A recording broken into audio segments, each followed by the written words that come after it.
Hello, audio listeners, and welcome to the Unhinged Binge, where we talk about generally horror movies, but also not, because it's unhinged. We do what we want.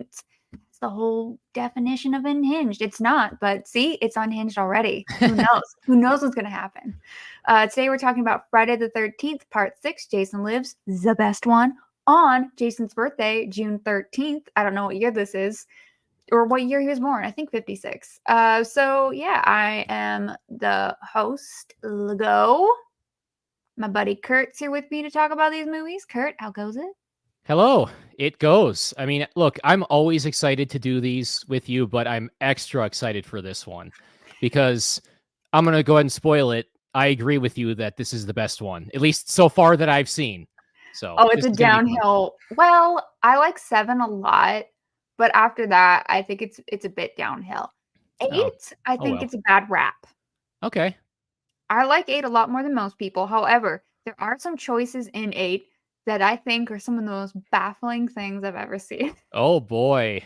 So if That's going to if be they interesting. just removed, and we'll talk about it when we talk about the 8th film, Yeah. we're concentrating on the 6th one today. But there are if there's just one aspect of it that to me, if they just removed that, it would have been a lot better. Interesting. Um, Okay. Actually, there's a couple things I kind of wish they did. Now that I think about it, we'll talk about it then. Yeah. Today Sounds we're here to good. talk about Jason Lives, which is one of my favorite movies, and it's not just because of my undying affection for Thom Mathews. He's great. He is great. And you haven't even seen any of the Return of the Living Dead. Correct. Crazy. And this is your first time watching this film. Yes, it is. Okay. It is definitely not my first time. Far from my first time. I've definitely watched this over a dozen times. Yeah, that Sometimes I tracks. just watch this one. None of the others. That's What's fair. the point of those ones? I mean, if you're only going to watch one, this is the one. So for sure. And I have a playlist on my Spotify. Well, I have 2, but one of them is specifically for like horror movie music and music that's just a little bit more like of like goth nature. The stuff like Susie and the Banshees and The Cure, all that. Anyway, it has a lot of the sound. It has most of the soundtrack for this movie. And I also have a playlist that's called Smile, and that's just the music that I have stuck in my head. oh, So gotcha. I swap out a lot of music on that Nice. playlist. Mhm. But he's back, the man behind the mask. It has never left that playlist. Nice. I can always listen to that song, and it always makes me smile. Hell It's a yeah. bop. Music can absolutely make or break a movie for me. Oh, definitely. And it's a good soundtrack. Like, I don't care how good or bad the movie is. Do you know how many times I watched Twilight just because I want to listen to that soundtrack? Girl, ridiculous. Queen of Do you the Damned, the only reason that movie works is because of that sound. do you know how many times I've watched Twilight? Zero. Really? Never seen it. Yeah. I will absolutely defend the first movie. Okay. I'm blanking on the director's name. I do think she did a really good job, particularly with material. I said what I said on that one. But I think it definitely downgraded as you went forward. I Okay. think whoever did the makeup to poor Kristen Stewart and Robert Pattinson should be sat in a room and glared at for days. Maybe have cherry tomatoes thrown at them. Not a lot, not hard, not mean, but just to boo. That makeup was some of the worst makeup in such a high budget movie I've ever seen in my life. It was giving. You've seen Venom, right? I have. It was giving what's her name's wig in that movie. Michelle Williams. Yes, Michelle Williams' Oh wig in that boy. movie. It's like the Yeah. makeup equivalent of that. It was so bad. It was embarrassing for them. Yikes. Oh, and some of the worst posters, I'm like, guys, Photoshop is your friend, not your enemy. What is happening? I feel like the makeup was so bad in the movie that they couldn't even fix it for the posters. Yeah. That makes sense. Anyway, But we went off on a tangent. Unhinged. anyway, yeah, I agree about the music in this movie. I mean, nothing's probably gonna quite beat the music in part 3, the funky disco stuff, but this is still really Yeah, I good. think the score for me, this is the second best that Harry Manfredini did. Yeah, It would I be agree. 3, the Shiny Yeah. Disco score, and then this one. Has he done And all of them?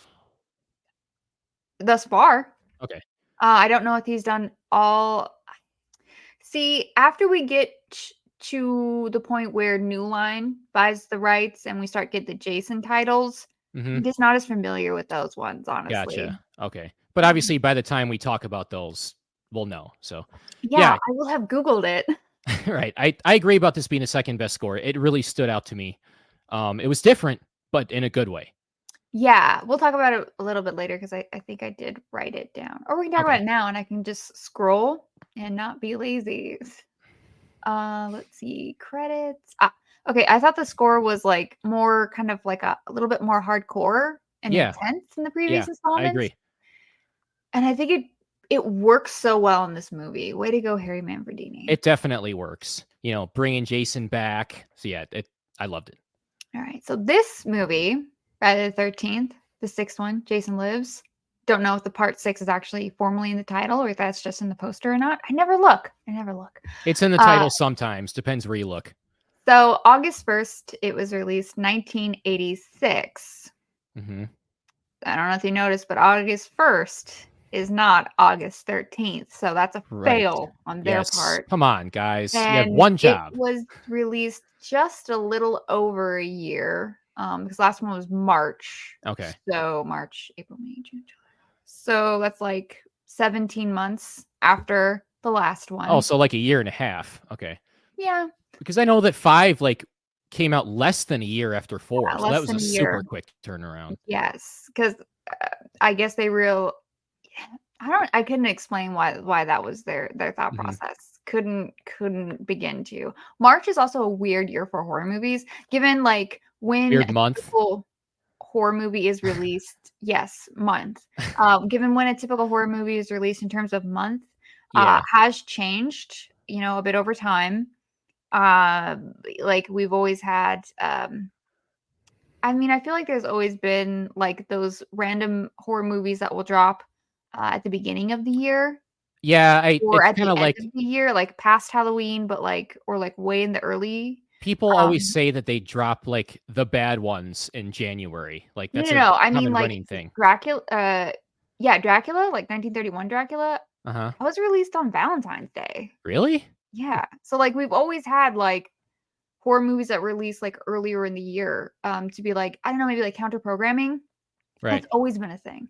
But it's definitely had times where it's a bit more of a resurgence or a bit more like prominent. Like for instance, Scream came out around Christmas. Yeah. And but then you have like a summer horror movie, and that's just never really been the most popular time for a horror film to come out.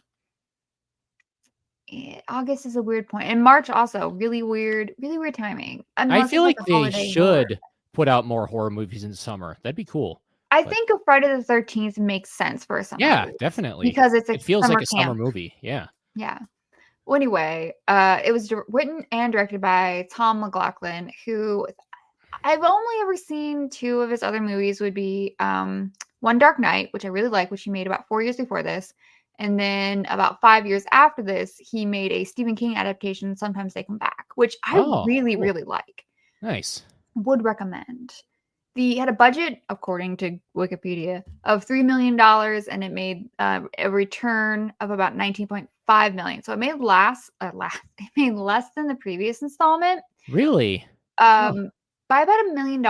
And this is, I Okay. think, the only movie in this franchise to make below 20 million. However, I feel like in terms of you know how horror community talks about this movie, it's definitely one of the favorites. So you would think that putting Jason Lives in the title would bring a lot of people back to see this one. So it's surprising that it didn't do as well as 5, especially. Yeah, I think so too. Or I think maybe at this point people were a little like Burned out. maybe. I don't Sure. know. I really couldn't tell you. I didn't look up to see what else came out in 86 that summer. So Right. maybe something else was in the box office that was drawing people in more, or I don't know. Maybe I don't know, maybe the Olympics was happening. I have no idea. Like there could have been a lot of reasons why it just didn't happen. Sure. Sure. I should have. I should have done my research. I did not. That's on me. But the tagline is "Kill or be killed." nothing this evil ever dies. Which that leads me to wonder, why do you keep trying to kill him in the end then? That's a But good fine, point. we'll move on. Cool tagline, though. I like it. Yes. All right, so we'll go ahead and get into the plot. Obviously, spoilers, I guess. Okay. Mhm. So it's been 1 year since the events of part 5. I don't know if part 5 is considered canon in the movie or not. I take it Yeah, as canon, but it's not explicitly ever spoken about. However, the events of 4, final chapter, are. right. We are bringing back Tommy Jarvis. Oh, I should say that now, even though this movie came out in 1986, I think timeline-wise, we're in 1990. What the hell, guys? So Tommy Jarvis comes back. This time, he's played by Thom Mathews. And while I like John Shepherd, ooh, what an upgrade. So, yeah, I think Thom Mathews is great. I mean, this is the first thing that I've seen him in, and I just took to him right away. He's awesome. However, I think it would maybe make more sense if 5 was not canon because he's a totally different guy than he was in the previous Listen, this movie. time he went to a better hospital and got better therapy. That's Sure. how I interpret it. Seems Okay, like this seems like a time they stretch. decided not I to mean, put him on so many drugs that he couldn't function. I mean Okay, this guy's way more confident, way more talkative, so it does seem I like a I totally don't different think he's person. more confident I at think he all. I I think think he's he more definitely is. charismatic, and there's a Sure, difference. sure, sure.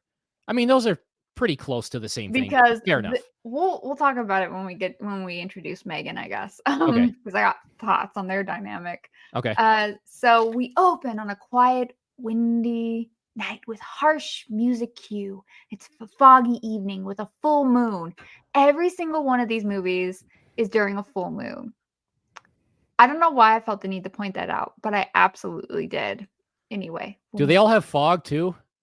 I feel like they do, but I'm not sure. maybe. This one definitely did. So I was It's reading like fitting. the IMDb trivia and stuff, and it said that Thom Mathews was a big fan of Hammer horror.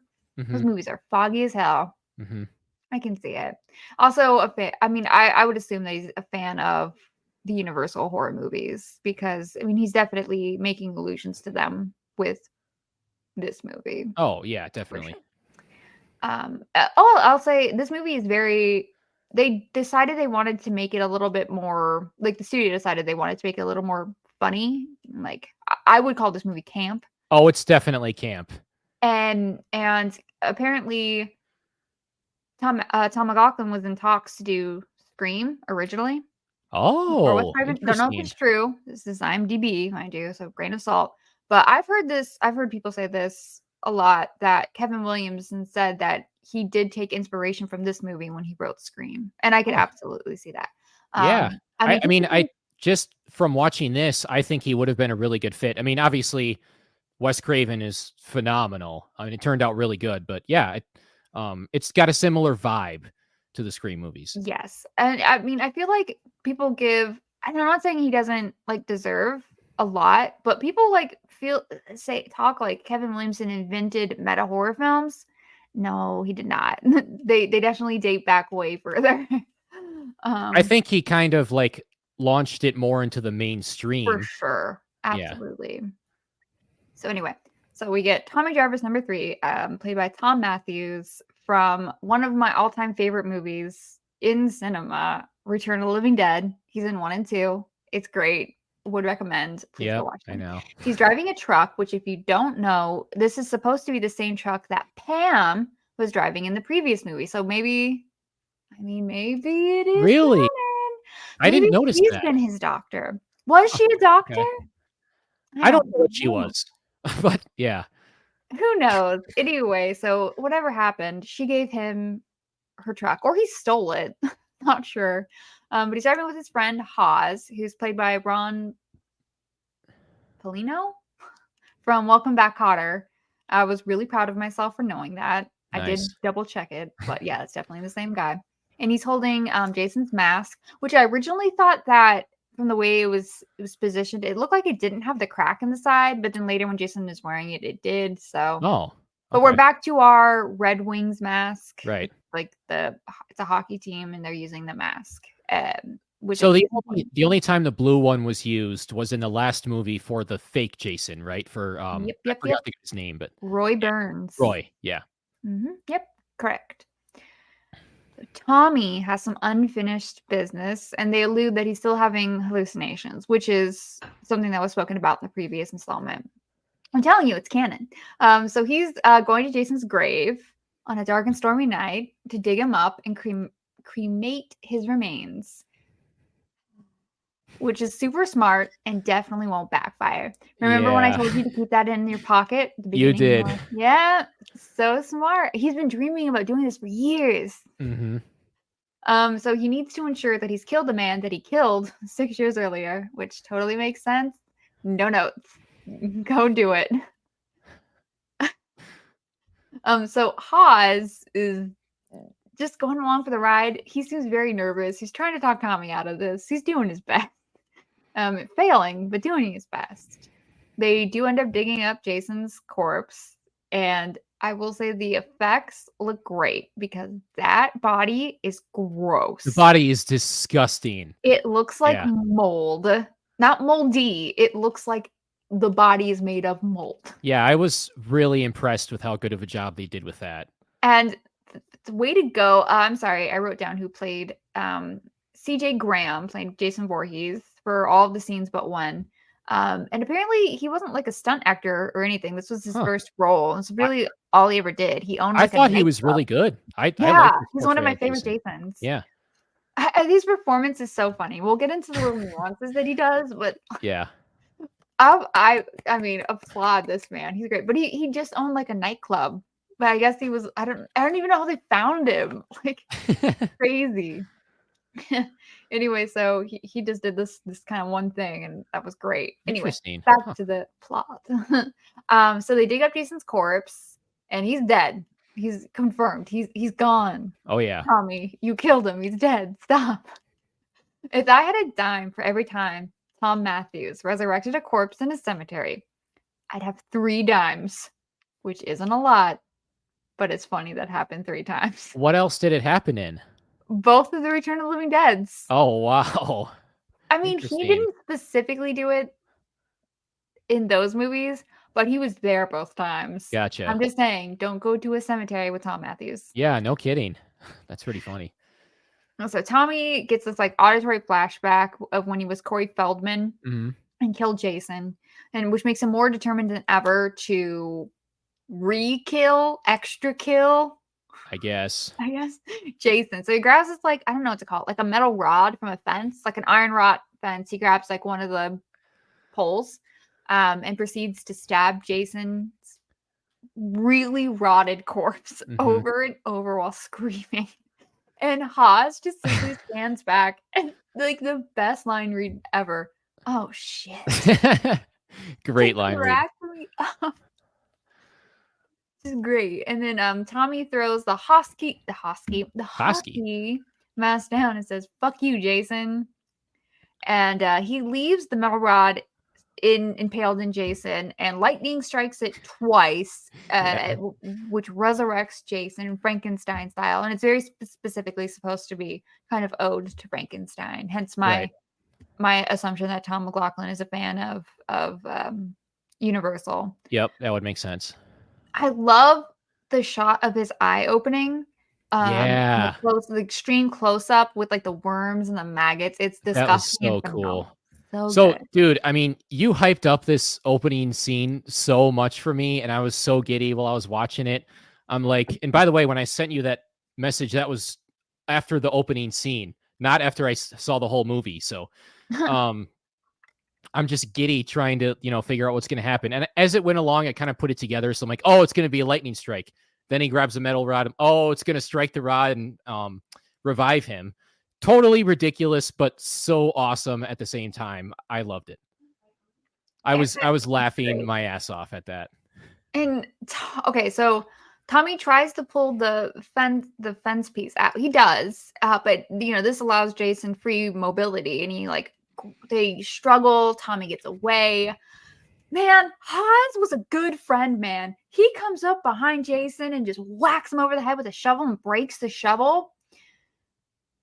Doesn't turn out well for our boy Haas, though, because Jason just murders this boy. He punches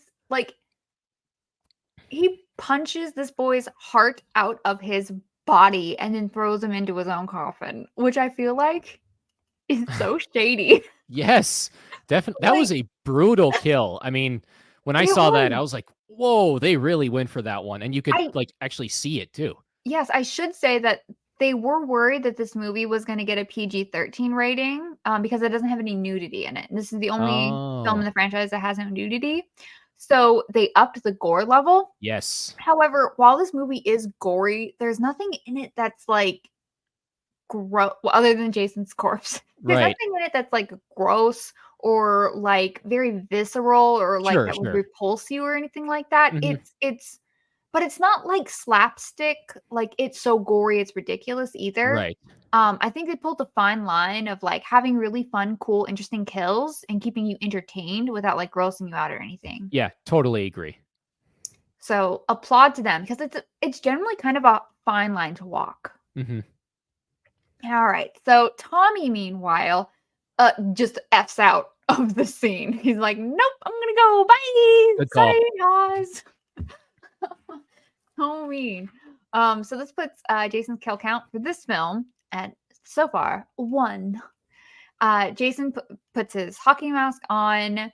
He picks up the fence piece. It's raining now, and then he stares at the screen. Stares at the screen. He stares at the camera. I'll get this eventually. And then we get this like a series of like kind of zoom cuts closer and closer to his face till we get his eye again. And then inside the reflection of his eye, we see him full bodily walking out and then slashing with his machete the title, Mhm. and he cuts it onto the screen. It's very cool. I like That it. was cool. I'm told this is like a James Bond intro. I'm not familiar with James Bond. People Oh, keep telling really? me this is a James Bond intro. I don't get the reference. I'll take people at their word. Yeah, me neither. I'm not really a Bond fan, so. So then we get Wait, our can I jump more. back for a second? So I loved how it started raining at just the worst time possible when he was about to light the match, and Yes. and then the "oh shit" look on his face. Yes.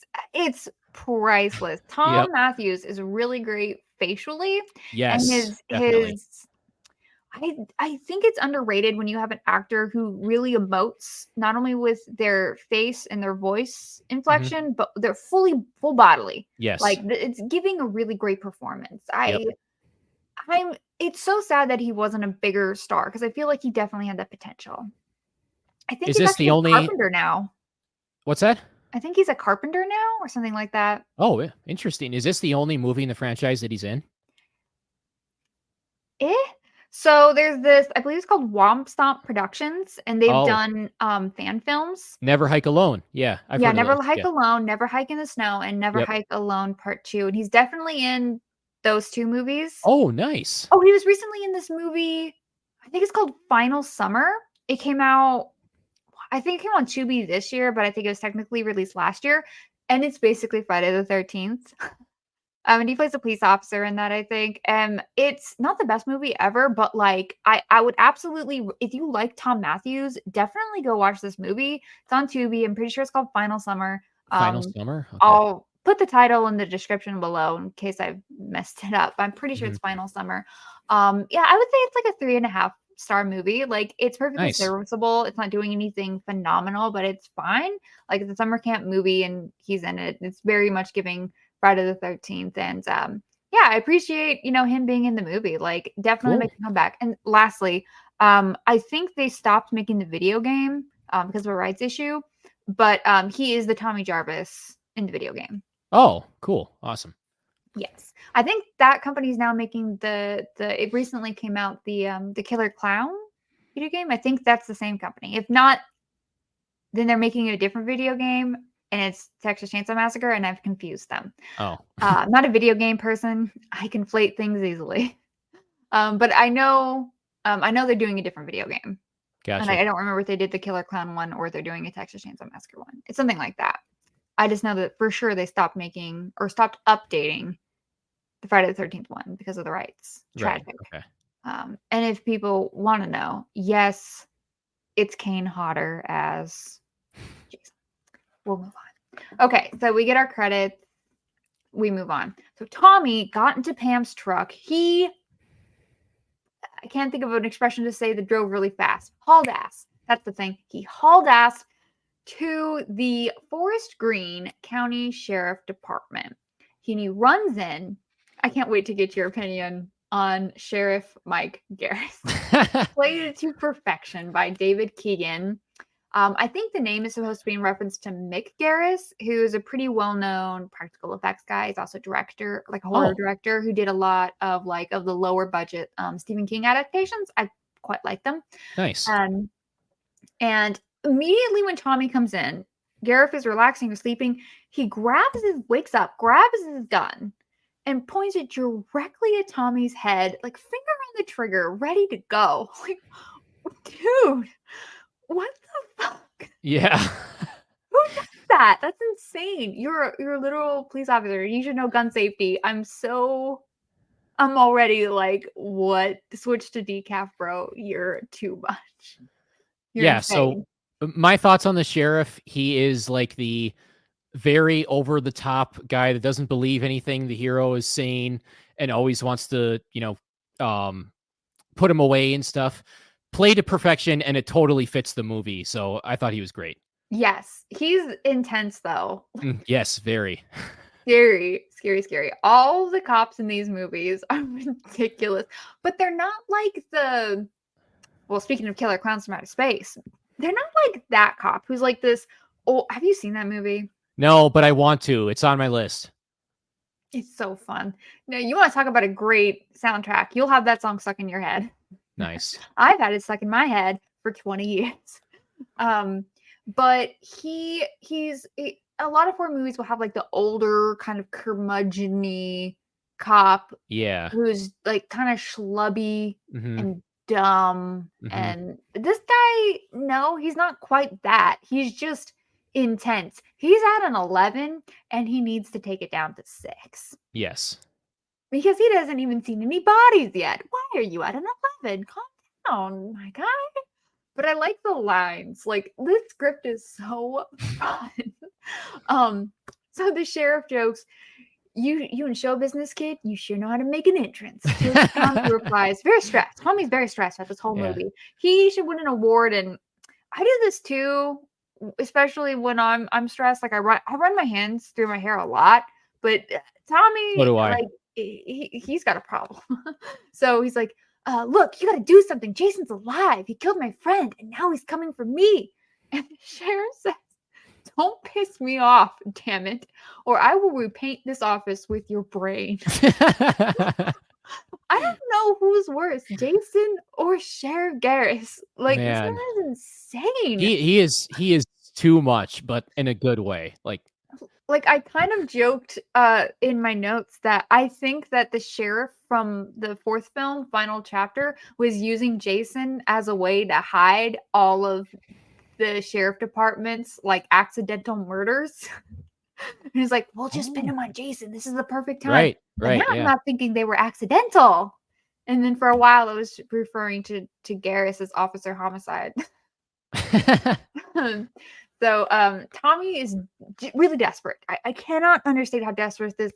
I think he's supposed to be like 18, 19 years old at the time. This the teenager is trying to convince Garis that Jason is alive. But Garis recognizes Tommy's name when he asks him. And he's like, aren't you that kid? His mother and friends is a strong word, were killed by that maniac.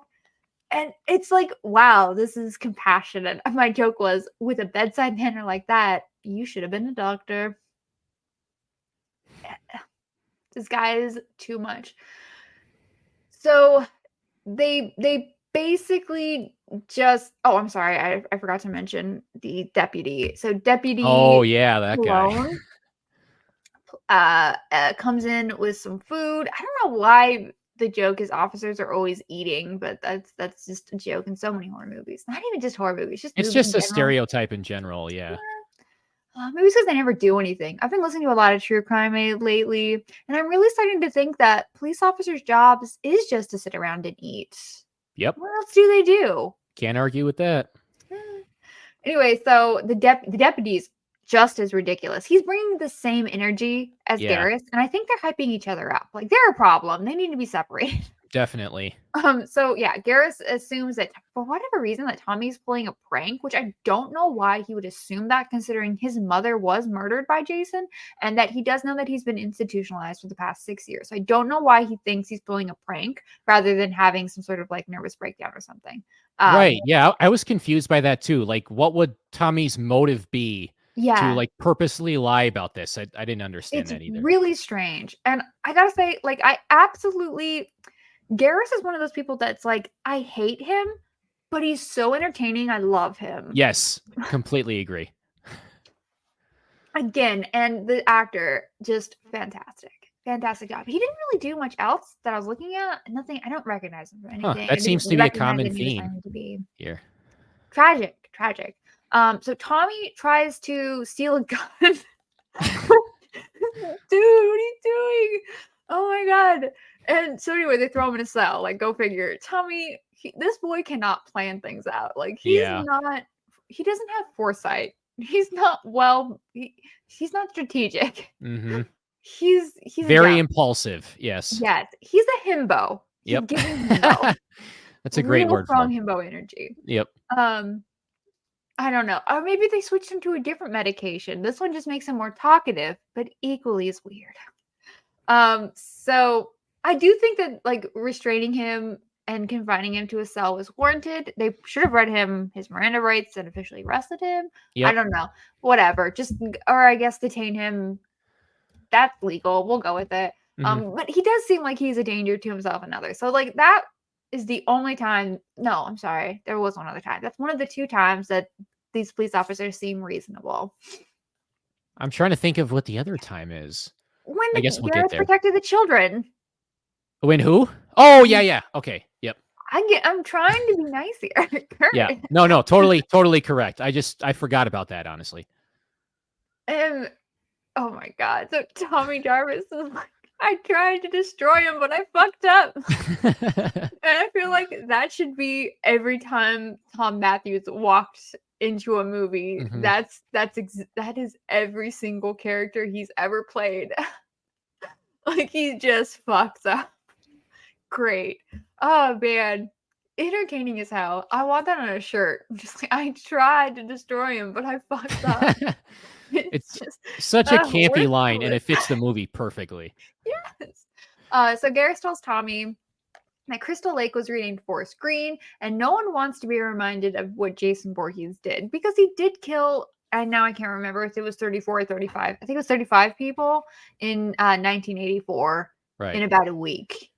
But this to me, oh wait, I'm sorry. You have seen Freddy vs. Jason, right? I have, yes. This whole thing is really giving Hypnosil to me.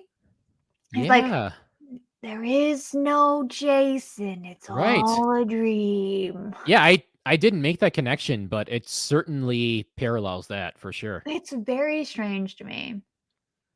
Yeah, and Tommy just continues to, beg them to go to the cemetery. They don't really care. And at this point, I renamed Deputy Rick Deputy Dick. So I'm not incorrectly saying his name going forward. It's intentional. All right, so now we're introduced to a couple driving a yellow bug. It's Tony Goldwyn, and this is his film debut. He looks like a baby in this movie. I know him as the dad in Last House on the Left, and this is so niche and dumb. The therapist in The Boys Next Door.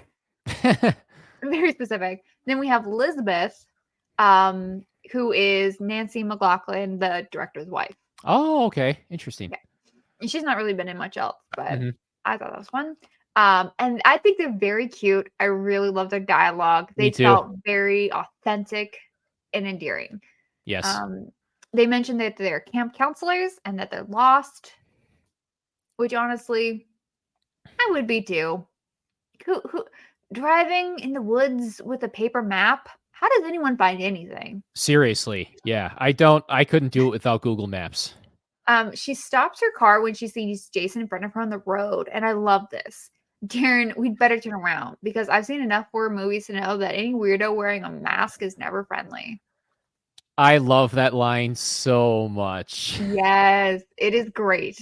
It's so great. Jason is staring down their yellow bug, and then they decide to play chicken with Jason. They do not win. They Yeah. flop, and it's very funny. Yep. Jason like spears their tire.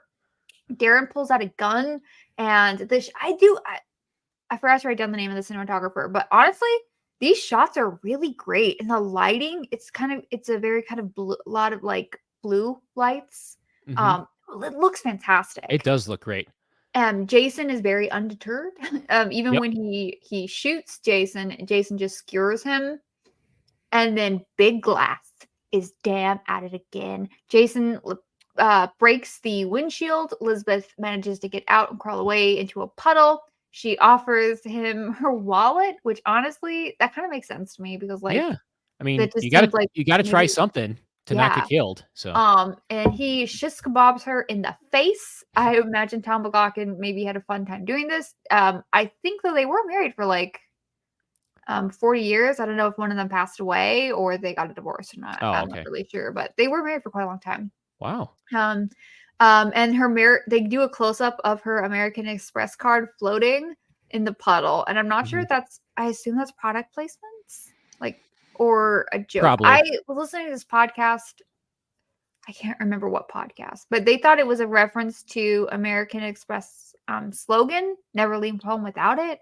Um, Mm, I'm not familiar with that, and I okay. don't quite get the joke. If that was the intended joke, I just Right. thought it was I don't get good it either. product placement. Like, shout out to that product placement. But this, either way, this brings us to a death count of 3, 2 men, 1 woman. By the way, another line that I laughed at was when he grabbed the gun and she's like, "You ain't dirty, Harry." That one, I got a kick out of that too. Is What? that is that Have you seen what's his Dirty name? Harry? Clint Yes, Clint Clint Eastwood? Eastwood. Yeah. I mean, it's been a long time for me, but Dirty Harry was basically this like off the walls cop who kind of just did whatever he wanted and killed whoever he wanted and stuff. So that's when he grabbed the gun. I thought that was funny. I'll be honest, I didn't even notice it. Well, it's weird to be on the other side of that for once. I mean, To, if you got any Western knowledge in these movies, please, because I'm not gonna get oh that no, will well be a reference just that's not a out western though. of my league. But yeah, I Oh, I no, it's just not. assume if it's Clint Eastwood, it's a Western. That's one of the few that is not a western. It's just like it's a cop movie. So yeah, it's not western. I Was haven't there seen any very many sand westerns in either. it? Um, I don't know. Maybe at some point. I haven't seen it in a long time. Anyway. Um, Tommy wakes up very violently, still having bad dreams, poor boy. In a police station, in the police station. There's only the one. Still locked up. Garis comes in with the Forest Green camp counselors. We have Megan, his daughter, who's played by Jennifer Cook, who I will take this moment to go ahead and plug my other podcast. Myself and my buddy PLD from PLD Ah, Projects do a podcast on the television show that she was in, V, which aired from 84 right. to 85. It was 1 season, 19 episodes. She plays the star child, Elizabeth. It is awful. Her character is terrible. Oh, jeez. This film was the last movie she was in. She never acted past this film and her appearances on V. Yeah, Well, she so how just do you feel about her in this movie? Because I actually liked her quite a bit. I thought she was cool. Kurt, have you ever like watched a movie or TV show with an actor in it and it was so awful that everything you see them in just it taints you? Yeah, I've been there. I totally get what you're saying. I do. I don't not like her in this. Yeah. And I thought her and Tommy had good chemistry. Yeah, Yes, I yes, enjoyed yes, their yes, dynamic. definitely. Then we have Sissy, who's played by Renee Jones, who was in approximately 2,000 episodes of Days of Our Lives. Oh God. I think it was actually over 1,700. I'm like, Jesus, that's so That's many. insane. She was also, more importantly, I'm so sorry, BLD.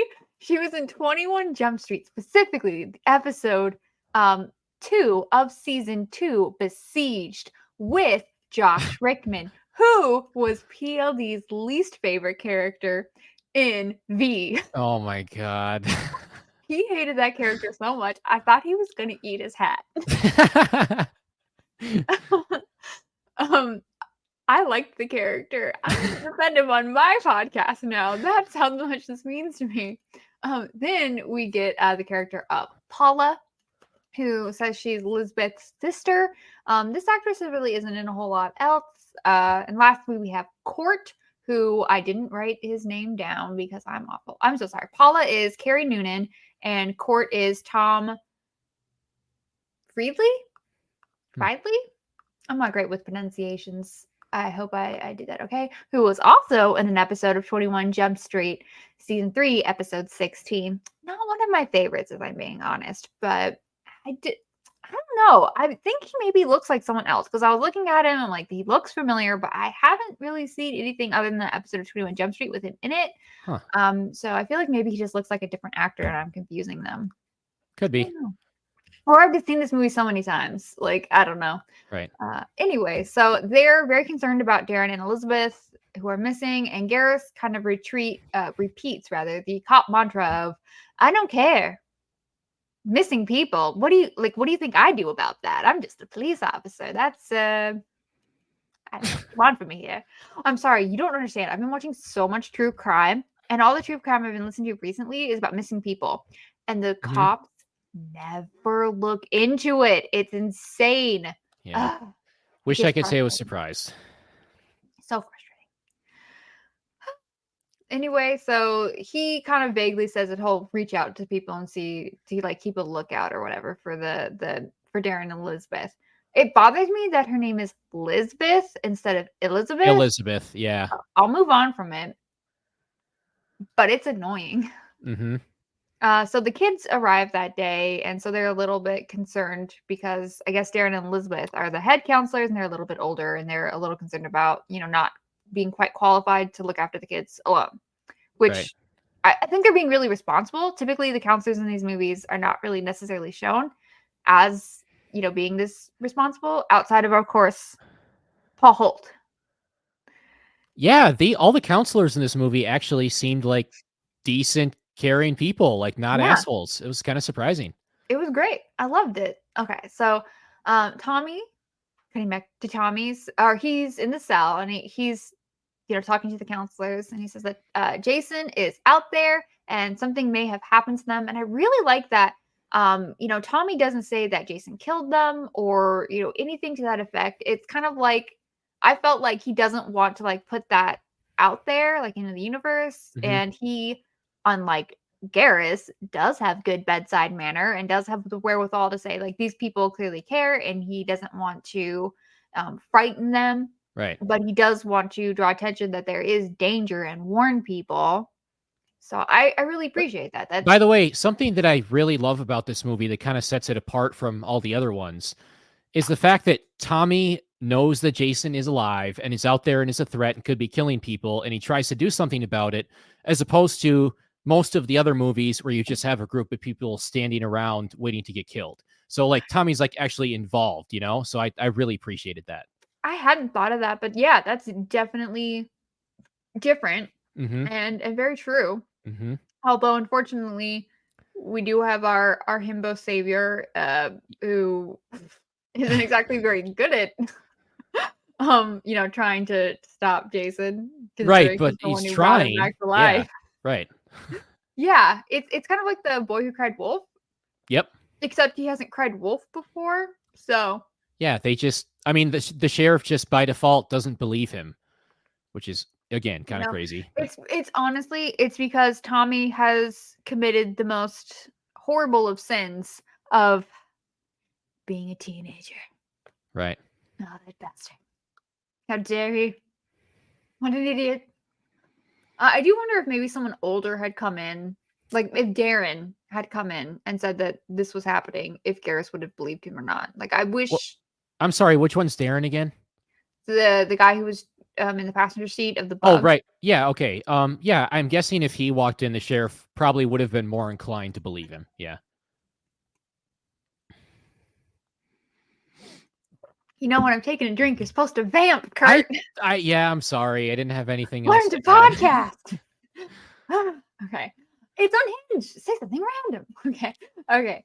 So, apologies. You know, sometimes you just need the tea. All right. Tea again? I thought you didn't like tea. I drink chamomile tea with honey when I do these things because I need like a hot beverage because it Right. keeps your. Okay. I lose my voice very easy. Gotcha. So do I. Anyway, so Tommy sees Tommy. Sorry, well, let me try that one more time. Megan sees Tommy, and she goes into overdrive. Her ovaries said, "I need this boy." Yeah, she was so horny for this dude. It was Like she hilarious. might have gotten pregnant just looking at him. Yeah. Garis, again, her father, warns her to stay away from him, that he's dangerous. And Tommy seems really kind of sad when he replies, "I'm not dangerous." Mm-hmm. I felt bad for our boy. Yeah, me too. And he just kind of continues to warn them about Jason. He's kind of one note, and that is stress ball. Yep. Sissy asks if he means Jason from Camp Blood. Tommy confirms that he does, and Garis firmly denies that that's a no. It's a no on Jason and Camp Blood. And then ushers the kids out. Okay, this is wild. Wild with an H, and not where you think. Wild. Okay, wild. All right, so Garis says that he was going to call the hospital to get them to come and collect Tommy. I don't know how this works legally, but we'll move past that. Yeah. And decides to arm himself heavily to drive him out to the edge of his jurisdiction and leave him on the side of the road. Yeah, that's pretty fucked up. I know this is New Jersey, but it's really giving Texas in the 70s choices, Garis choices. All right. So the cemetery caretaker, Martin, played by Bob Larkin, is also under a lot of stress. Like this town, you know what I mean? Yeah, no kidding. He is very angry, rightfully so, that Jason's grave has been disturbed and that now he has all this extra work to do in covering it up. Mm-hmm. But then he has the great line of, "Why'd they have to go and dig up Jason?" Then he stares directly into the camera and says, "Some folks have a strange idea of entertainment." I laughed so hard at that. It was so good. Oh man, I love, again, it's very meta, very campy, wall. but it totally fits the movie. And he's literally telling the audience, he's making fun of the audience. Now there's I've definitely seen like movies and TV shows where I've watched things where it's like, it seems like the person who made this movie has a lot of contempt for the audience in a way that like doesn't make any sense. Like it's baffling. But this, perfect. Absolutely perfect. Totally works. You're making fun of your audience, but you're laughing with them. Oh yeah, absolutely. Yeah, it totally fits the movie. This one went very much in the camp direction, and I love it for that. All right, so the counselors have come back from grocery shopping, and they're seemingly having a good time, although they're still, particularly Paula, still worried about Elizabeth and Darren missing. And then Megan starts to kind of tell them a little bit about Camp Blood, which, okay, so they say that their parents told them Jason was a legend, which this happened 6 years ago when they were probably like 12 years old. Yeah. It's really giving Hypnocil. Like, what is happening? Why would people say that a real life serial killer or mass murder or whatever was an urban legend? Like, did anybody tell their kids Ted Bundy was an urban legend or something? And this one makes significantly less sense than the Hypnocil thing, because with that one, like, if they know about Freddy can kill you in your dreams, but this one, either Jason's dead or he's not. So it's like, why does it matter if you're telling people that he was real? That confuses literally me. Makes no sense. It could be like, yes, there were all these horrible murders happened, but the man who did it has died. Right. And he was literally dead. We saw him. We saw that nasty body. So like, what's happening? Why? It doesn't make any sense. Like that is honestly my only gripe with this movie. That's it. And honestly, it's a little bit of a nitpick. It is. Like, it's not that big of a deal. Yep. Because I think they're going off the idea that Jason has been like a campfire story for a while. Right. But yeah, I don't think that like anyone would think that like any real life serial killers were. I mean, given this is pre-Google, but like I don't think anyone would think this is a small town. You tell me none of these people who clearly live in this town had someone related to someone who was killed? I have a hard time believing that all of these people would not know that Jason was real and actually killed all those people. It's very strange. Like I get like wanting to move past something really horrible that happened, Sure. but like realistically, I think there would probably be a plaque, Yeah. or like a dedication, a memorial to like To the 35 people all who the were people that killed he that killed. weekend. Yeah, for sure. Yeah. Like you don't like you're telling me you don't know that like people were murdered at Higgins Haven? You're Right. telling me you don't know people were murdered at like Packanack Lodge? Like I just find that very hard to believe. Agreed. But, just one of those things. Yeah. All right. So then we get the paintball scene. Yeah. How are you feeling about the paintball scene? Well, honestly, and I don't know if you or anyone else specifically thought the same thing that I did, but when they first went to the paintball scene, the score sounded almost like Predator-y.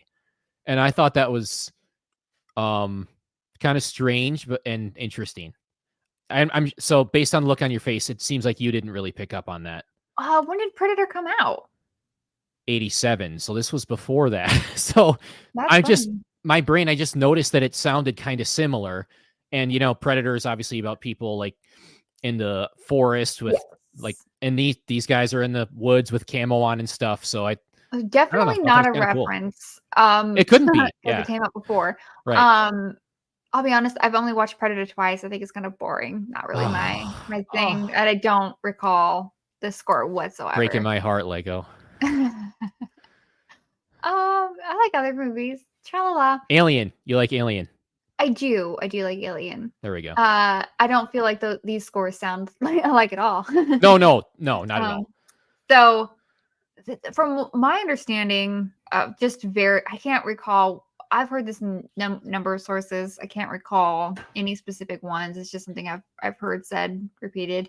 That the group of Bert, Stan, Larry, Katie, and Roy were people. I think it was the director knew from an improv group, and he just had them do this. And this is the only cool. scene where let me look up his name. CJ Graham was not playing Jason. I believe Dan Bradley was playing Jason, but they didn't feel like it was working, so they replaced him after this one day. Oh, so Dan Bradley was originally supposed to be Jason, and he was for this he scene. played him in the one scene. No, right. So I'm saying after this scene, then they switched it. Okay, yeah, gotcha. And this is like the second time that's happened. It feels like they always hire someone to play Jason, and like, we don't like this Jason, so we'll get a different guy to play. So, because you've seen this movie multiple times, is it noticeable that it's a different guy?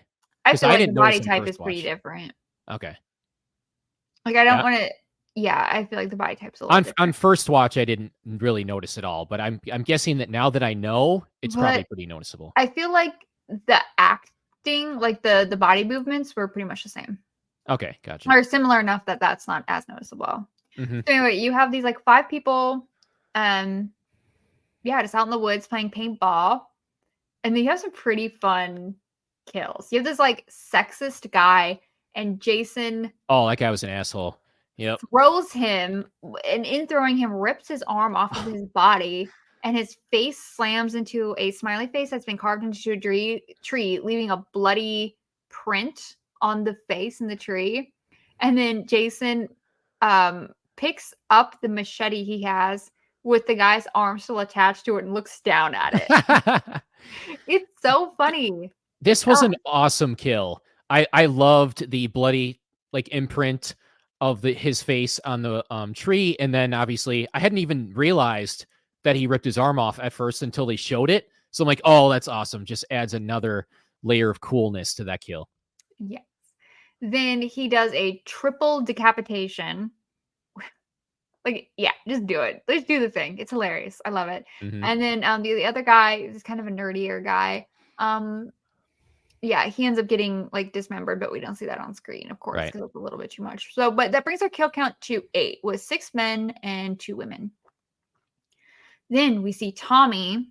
he's driving Pam's truck a little bit ahead of Garis and Deputy Dick. And he decides to speed up to the cemetery to run to Jason's grave to prove to Sheriff Shooty McGee and Deputy Dick that Jason is in fact alive. Mm-hmm.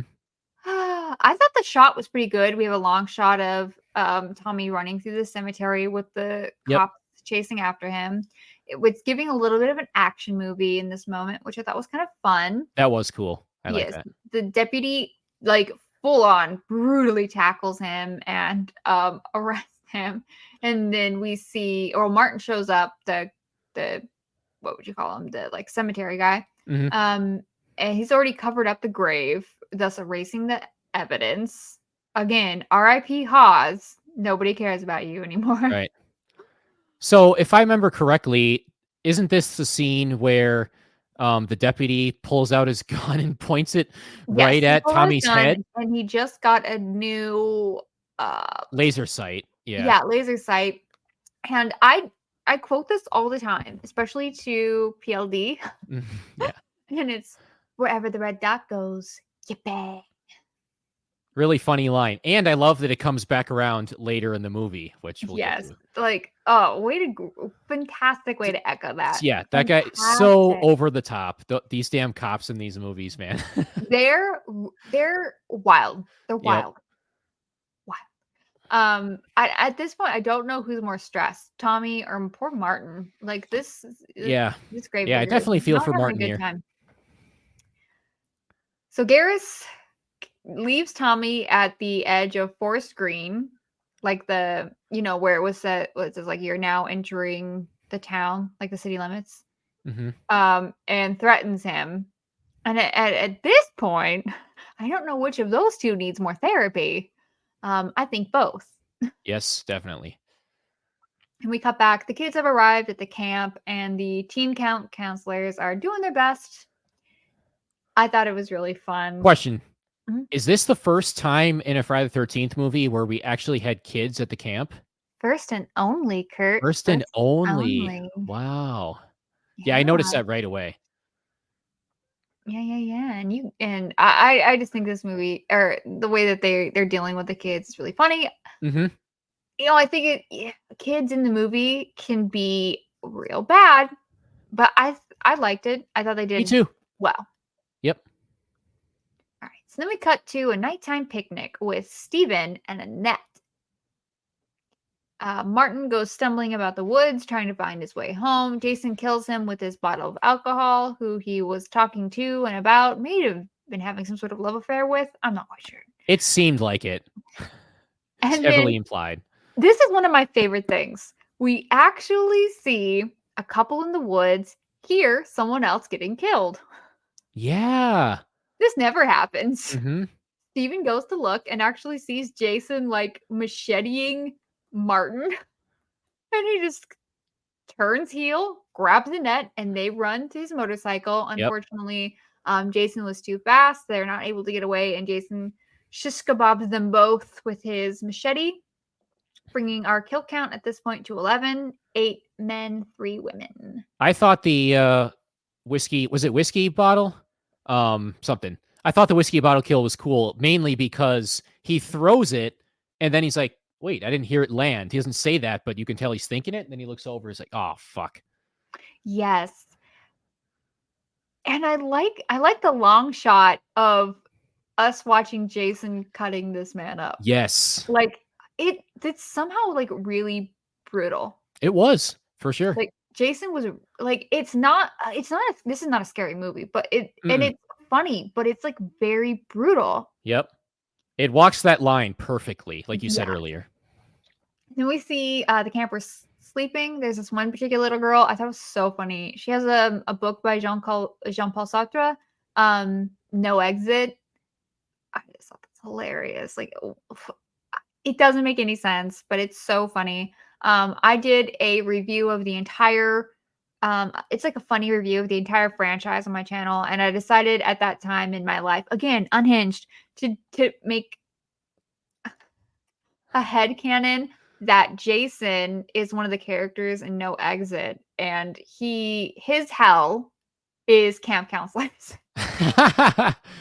And that definitely made sense to me. I'm gonna stand by it. Sure, why not? So Jason has, I think at this point he returned to camp, but he's gonna leave it, but he's gonna come back. Not Yep. quite sure how that happened. He teleports. It's fine. Yeah. Sissy and Paula are playing a game called Camp Blood. It's like a with like poker cards. And I think the game actually works, and I'm sure that someone has written out the rules if you actually want to play. And it seems kind of fun. Like I would totally play that. Oh, cool. Yeah, so I think I'll go look and see if I can find a website that has the rule. I'm sure like the fandom wiki page has the Okay, rules so written out. I'll see if I can find it and link it in the description. unlike True American, it actually has rules and you can play it in real Yes. life. True American, to people who don't know, is a New Girl reference. A show that I watch over and over, and that Lego and I have talked about quite a bit. Okay, what would you be more likely to play? Camp Blood or True American? I mean, I drink a little, but I don't drink much, so I don't think I'd want to play True American. So I'll say Camp Blood. Same. So Paula is still very concerned about her missing sister because, of course, but she's interrupted from calling to see. She's also concerned because Megan hasn't come back to the camp, so she's going to go call her. But one of the kids come running and screaming. This is Nancy. A lot of people assume that her name is Nancy because of A Nightmare on Elm Street. However, as noted, the character Lisbeth is played by Nancy McLaughlin. Right. Nancy. This is Thom McLaughlin's wife. So I assume that she's actually named Nancy, not for A Nightmare on Elm Street, but because of his wife. Yep, But that would make sense. it's sweet. I mean, he did kill her in the movie. He might as well name a character after her. Come on. Mm-hmm. All right. So she had a bad dream. And I like that she says, it was real, like on TV. Yep. It's really cute. Man, I felt really bad for this little girl. She was going through it. Like, I don't know if she's going to need as much therapy as Tommy and But Sheriff she'll Garris, definitely need a lot. Yeah. but she's definitely going to need some. Yeah, Yep. she's never going to camp again. Nope. Like, her parents probably paid thousands of dollars for her to have this trauma. Mm-hmm. All right, so then we get to Court, who is in an RV on a date with a girl, Nikki, played by Darcy DeMoss. And they are having fully clothed relations, which I Yep. appreciate, to a song called I'm No Animal by Felony, which I really like that song. It's an awesome song. The RV loses power. They end up getting a little freaked out and decide to drive away. Court is a terrible driver. And I've seen so few actors that sound as LA as Darcy DeMoss. Like, this woman is clearly from LA. And I'm assuming somewhere north LA, like going towards the valley. It is Court. Yeah, Court. Oh my God. When she was falling down all the time from his terrible driving, that was hilarious. Oh my God. Oh man. Like I lived with my cousin for a while. She sounds just like that. I'm like, oh man, this is harsh. That's awesome. It is giving California Bleed for sure. It cracked me up. And then on the radio, I'm a Teenage Frankenstein by Alice Cooper comes on. Ooh, I love that song. Me too. Love that song. So And good. Court also loves that song. Oh, he was jamming the fuck out. Yeah. I don't know if anyone loves that song as much as Court loves that song. I think doubt Alice Cooper would be a little concerned if he saw how much Court loved that song. He was in the zone.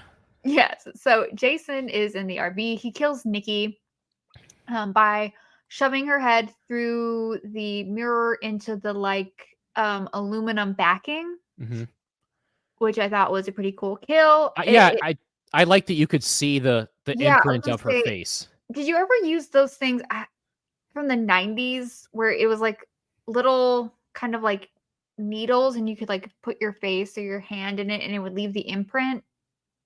Yeah. I know what you're talking about. Yep. Kind of like that. Yeah, that was cool. I definitely used to have that growing up. And then he decides to stab Court in the head while Court is totally speeding, which causes the RV to tip over and catch fire. Jason bursts through what is the side of the RV, but is now at the top, and stands on top of the burning RV. And it is a great shot. This is such a cool shot. It's probably my favorite shot in the movie. Like when that happened, I was like, oh, that's awesome. Oh, it was fantastic. It brings our kill count to 13, 9 men and 4 women. We get back to the sheriff's department with Megan and Garis arguing. They're annoying. I mean, they're supposed to be cute, I guess, like father-daughter banter, but it's just kind of annoying. Yeah. Deputy Dick calls in and says that he has found what's left of those counselors, and it looks like somebody did him in using Jason's old MO. Right. I feel like he said MO really weird, but also, did Jason have an MO? Because he'd just be killing people. No, I didn't think he did. So I was kind of confused by that line too. Like, Deputy Dick, can you explain Jason's MO to us? Yeah, it's like he kills people differently every time. Yeah, like there's no 2 kills out of the thing, really, except for the under the bed throat stab. Yeah, that's happened a few times. But the So first time it was Jason's mom, not Jason. So, oh, I'm sorry, correct? you're right. Yeah. Yes. Thank you. Yep. Yes. That's just the MO of the movie. Right. Okay, so Garis thinks Tommy's the killer, which honestly is reasonable. I think that's like the only reasonable thing he did in this movie.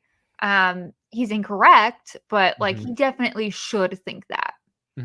He tells Megan to stay there alone. Oh boy. Honestly, it could have been way worse. Like, oh yeah. Good thing she's the final girl. Yep. Garis is lucky. Tommy drives back into Forest Green because of course he does. And he tries to call Sheriff Garis. Why? Made Literally, no sense. What are you thinking? But honestly, this is one of those cases for me. It's like I totally like when a character makes a dumb choice and you're left wondering why, but it totally works for the character. I absolutely think. Oh, absolutely. Yeah. Because he's a dumb himbo. Yes. So it does fit for sure. And I feel like Tommy has a death wish. Like he wants Garis to kill him. Kind of like seems at this point, he's like, how far can I push this man? And he knows that Garis would do it too. So because of how intense he is and how much he hates him. I honestly think Tommy just isn't thinking. Yeah. Like he's in such such a level of desperation that he's just not thinking. Yeah.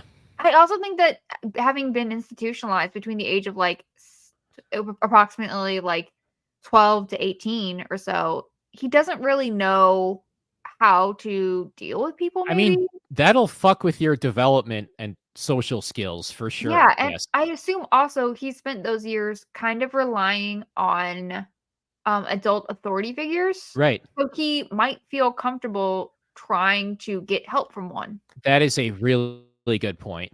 Yep, that makes sense. Yeah, unfortunately, Garis is officer homicide, so that's just not going to work out well for anyone. So luckily for him, Megan answers and agrees to go pick him up because apparently she has a death wish. It's fine. We'll move on. Well, she also, again, is just super into this guy. Like she would clearly do anything for him at this point. She dumb. Yeah. she's stigmatized and she hasn't even had sex with him yet. You know what they say, love is blind. So okay, so then we get, I love like all these scenes of Jason just kind of calmly walking through the woods, just hiking, like a real nature lover, you know?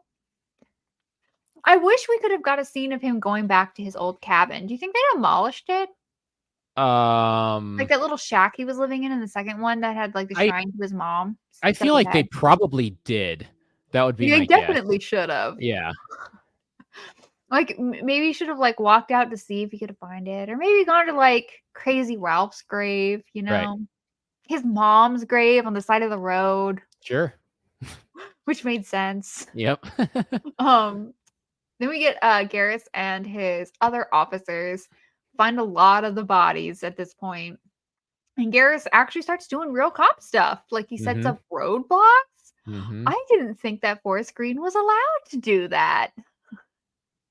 And he's out for Tommy's blood. Like he really thinks that Tommy's done this. Yeah, this is like the first time in the entire franchise that we're actually seeing cops do stuff. Yeah, last time Officer Dumbass was like, I know who did it, Jason. So I'm just gonna sit back and smoke a cigar and do nothing. Yeah, totally useless. Meanwhile, Roy Burns, Sheriff, were you talking to me? What the hell is going on here? Oh my god. Okay, so Sissy back at Camp Forest Green, wearing this like cut off what looks to be like a Red Wings jersey. Mhm. So it does have her name on it. So that might be kind of a reach, but Well, no, she probably got it, like, custom made. Oh, people do so that. I'm assuming she's a So, cheerleader yeah. or Oh, something like right. that. Yeah, yeah.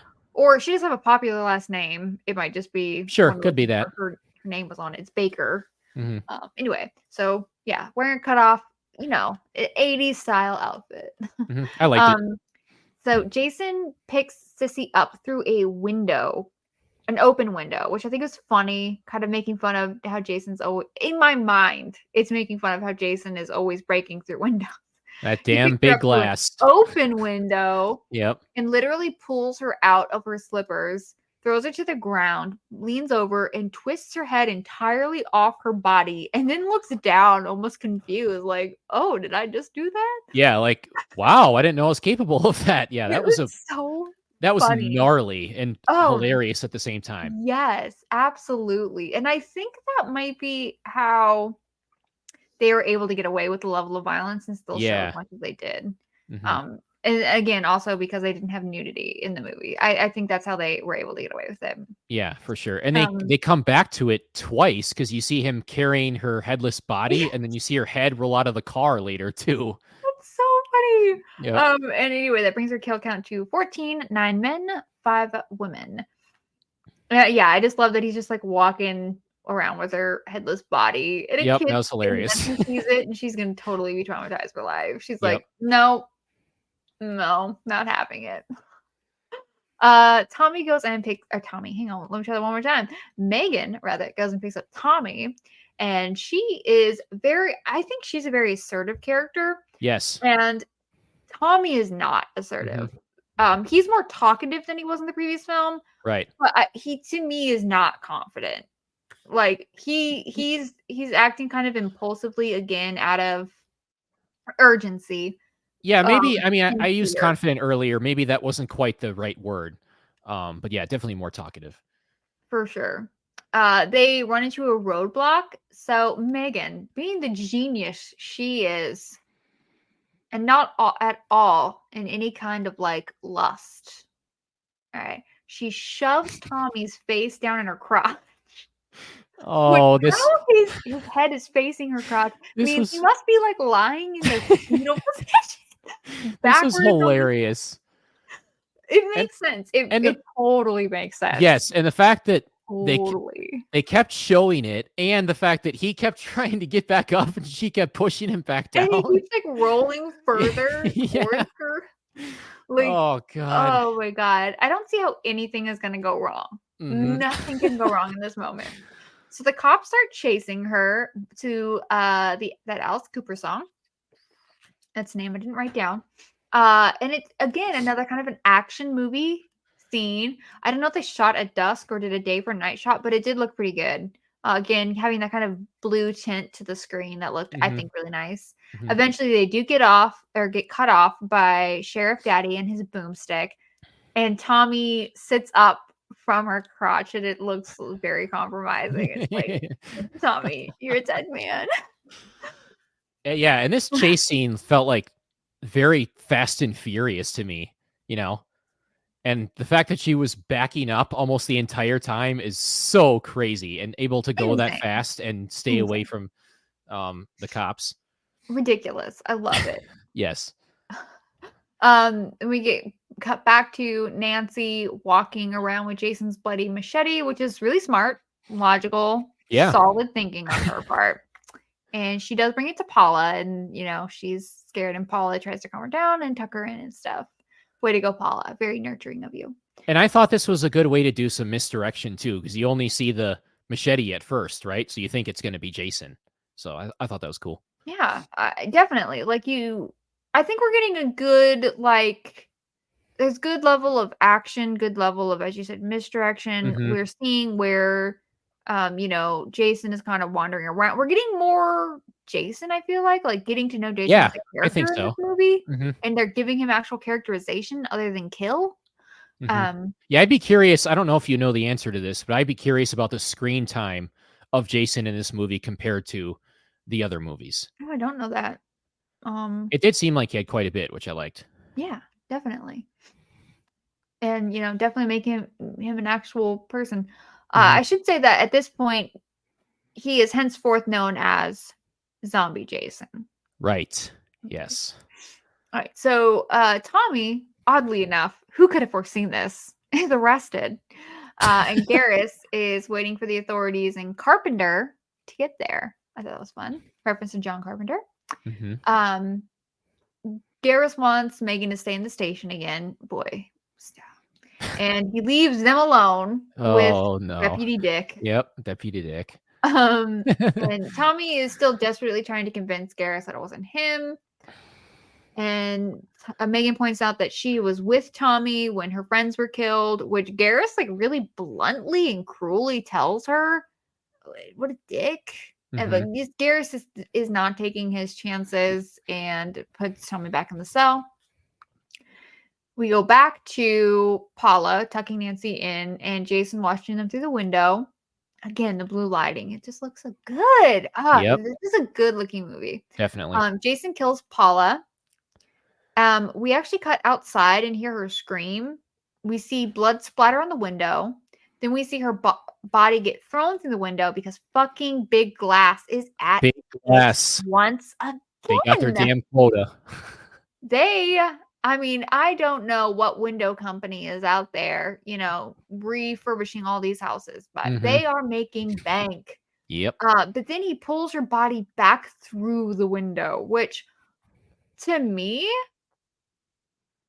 was insane. Like, what a great choice. Especially when we know what we're going to see a little later in the movie. It's a little freaky. But again, it's not scary. And it's not gory, but it's it was surprising. He's really gonna kill her. It threw me off. Yep. He's gonna extra kill her. Which brings our kill count to 15, 9 men, 6 women. Okay. So Tommy and Megan start up with some shenanigans. Which I don't really necessarily love this part, but I do think it's funny that they get the better of Deputy Dick. Yeah. And she ends up pointing his red laser pointer thingy, I don't know what it's called, at his head. And lasers, then Tommy gets to say. I think it's called a laser sight or laser sighting, yeah. Sure. And Tommy gets to say, wherever the red dot goes, you bang. By the way, the reason that I know that is the scene in Terminator where he goes in to buy all those, or not buy, but to get all those guns. One of the ones that he says is 45 long slide with laser sighting. So that's why I know that's what that's called. I know the robots take over and it's a dystopian future, but we've eliminated currency and that's kind of nice. True. Yep. Also, yeah, my favorite part about this scene is the fact that Tommy brings the line that Deputy Dick said back around on him, just to kind of mock him and make fun of him. I thought that was awesome. Yes. I also want to point out that I think that this movie realistically portrays how the police would handle the situation. Yep. Agreed. You think they're making fun of cops, but honestly, I don't know. Are they? No, I think they're pretty accurate. So, in 2 ways, they lock Deputy Dick up, which, okay, could have loved him being killed, but honestly saved his life. So, he should be grateful. So, they go to Camp Forest Lake, and Tommy has a plan to drown Jason where he originally died in Crystal Lake, because apparently that's the only place he can die. Tommy, baby, why do you think that? Where are you getting this from? Very elaborate and specific plan, but I kind of like it. You idiot! Yeah. Oh my god, it bothers me so much. I was like, we'll talk about it when we get to the end scene, but I'm like, boy, you dumb little himbo. Why do you think this is a thing? I read on Wikipedia that it said that Tom McLaughlin did that kind of in reference to Dracula. As in that lore, I don't know if it like predates this, but Dracula has to have the soil from his home country with him wherever he goes. I don't know if that's like a common mythos, but it's something I've definitely seen in like various vampire films. That's cool. So I guess somehow it relates to that. I don't see it. My Wikipedia, I don't see it, but okay. We'll move Well, on. again, it fits the character of Tommy though to want to Mhm. do this super elaborate plan. Yes. All right. So, Garis and the cops go to Camp Forest Green to tell the other teen counselors that Elizabeth and Darren are dead. He finds a blood bomb went off in the room where Jason had killed Paula. Like nothing is left of this girl but her blood. It is Yep. like he painted the walls with her blood. It is looking like Otto or Up with the Dead. That is a niche reference no one should get. I'll move on. Like, what did Jason do to Paula? I don't know, but yeah, that was brutal. Seeing all the blood everywhere. Jason goes and kills the two cops that Garris came with. He throws a knife and stabs one in the head, and then he crushes another one's head, kind of like Rick in part 3. It was, although they were smart, but they better. crushed his head from the back, so we Yes. don't have to see his eyeball pop out. I like both of these kills. I love a good knife throw, and I like that it knocked him into the boat too. That was a nice touch. And then, of course, I also love a good head crush. So I dug Who that. doesn't? All right, so then Nancy is running around. She's terrified. She runs into Garis, who actually comforts her. Oh my God, Garis, you can do it. Yeah, that was surprising. He leads her. I didn't think he had that in him. I didn't either. He leads her and the boys to the girls' cabin and tells them all to hide and lay in the bed and not to move till he comes back. I like the boys' conversations. The boys like, what do you think? And the kid says, I think we're dead. We're dead meat. And then the line where he's like, so what were you going to be when you grew up? Yes. It's so dark, but so funny. And also, like, I could definitely see, like, I don't know, what are they, 12-year-old little boys? Yeah, something like that. It totally makes sense. Yep. Garis goes and he has a confrontation with Jason. Unfortunately, Garis brings a gun to a Jason fight. That's just not going to cut it. He ends up shooting Jason, I think, 3 times with his shotgun and then 4 times with a revolver, which doesn't really do anything. Mm-mm. So I mean, then the shotgun basically just knocks him down. That's all. So then he turns around and runs into the woods, which honestly, smart because you're leading him away from the kids. So way to go, Garis. Didn't think I'd say that. Same. Megan and Tommy show up, and Tommy begins to work on his plan, which is to find a big rock, lock a chain to it, and then make like a noose with a chain so that he can end up chaining Jason to the floor of the lake. This is totally going to work for you. Sure. Great plan. Garis stops Jason from going after Megan, or at least he tries to. Instead, Jason folds this man in half hamburger style. Brutal. Backbreaker. Which brings Jason's kill count to 18 for this film. 12 men, 6 women. All right, so Tommy goes out to the boat with the rock and the chain. Jason bursts into the cabin with the kids, then bursts out through the window because of big glass. Big glass. I think I think that Jason's mom, Pamela, bought stock in the glass company, and this is how Jason is funding his murder spree. That would be a good way to explain it. Okay, so Tommy lures Jason out to the lake. Jason walks into the lake, I want to emphasize this, with no problems. He can swim. He has killed people in the lake before. He has swam before. How does any of this make sense? Which is interesting, Where did he learn to swim? You know, considering that I've seen Freddy versus Jason and something that happens in that, this is kind of confusing. So, you know what I'm talking about, right? Yeah. I mean, when did Jason learn to swim? This is a lot of questions. Who knows? And why does Tommy think this is a reasonable idea that will work? Anyway, I do love that Tommy called Jason a pussy. Yeah, Like, what? that was good. Um, yeah, so Tommy lights the lake on fire, which I also don't really understand what the point Yeah, of I that was was. gonna ask, I mean, would that actually work? If you have gasoline, yes, because gasoline will sit on top of the water, Okay, and then you can just burn the gasoline on top of it. interesting. I All don't right. think it would stay lit for very Very long. I'm long, not right. sure. Yeah. But that is something you can do. Huh, okay. Um, I don't know if it's something that you would want to do to maybe alleviate pollution. Because I Right. know what was that lake? Was it Ohio? That their lake literally caught on fire and was like Uh, burning in the 70s because there was so much pollution in it. And then that's when like the EPA um I think that was around the time the EPA, like, got started or something, and that was, like, oh, one of the wow. big, like, things that catapulted the conversation about pollution. I could be Right. misremembering this, I don't remember the Yeah, specifics, I don't know. but it I was believe you, definitely so something, like, really famous that happened before either of us existed. right. Um, anyway, so yeah, but I'm assuming he lit the lake on fire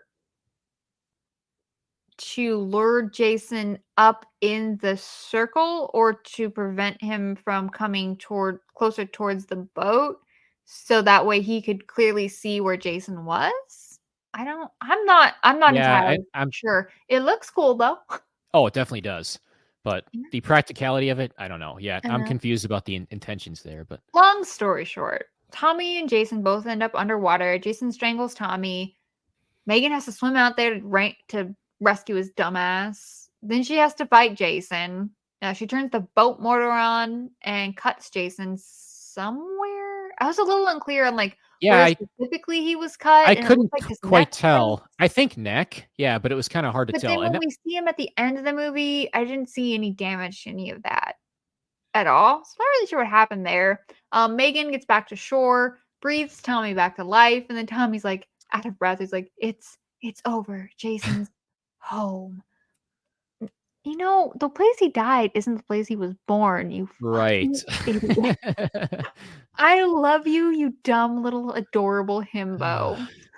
And it's over. Cut to day shot. Calm day at the lake. Jason's underwater, clearly still trapped and submerged. Also, clearly not effed up by that boat motor at all. And his eyes open.